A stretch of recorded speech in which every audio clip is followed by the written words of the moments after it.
The UK is hosting EU leaders on Monday for a summit. Tice has condemned a post-Brexit reset deal with the European Union as just posturing. Reform UK's deputy leader insisted the last thing Britain needs is to handcuff itself to an EU in recession.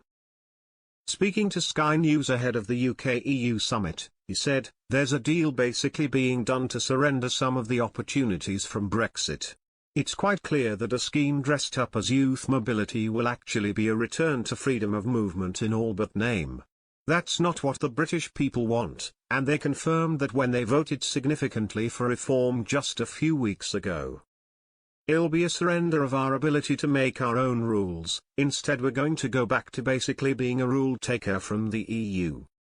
Mr. Tice added, "The last thing we want to do is handcuff ourselves to an EU that is in recession. We need to break free from that." Sir Keir Starmer has had a breakthrough in his bid to secure a new deal with the European Union ahead of a major summit with the bloc, it is understood. After government sources said talks were down to the wire on Sunday, it is understood there was late progress, although a deal is not yet done because there are still outstanding issues on both sides. Ministers had appeared confident of securing an accord, with Number 10 saying on Saturday the Prime Minister would strike a deal at the first UK-EU summit on Monday. The summit will see Sir Keir meet European Commission President Ursula von der Leyen for the second time in 4 days amid efforts to reach agreement with the EU on a range of issues.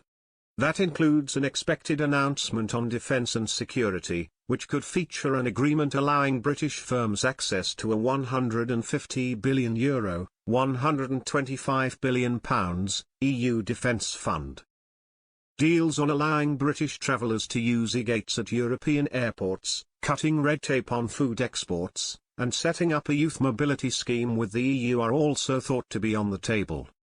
But reports suggest disagreements over fishing rights and youth mobility have presented last-minute stumbling blocks.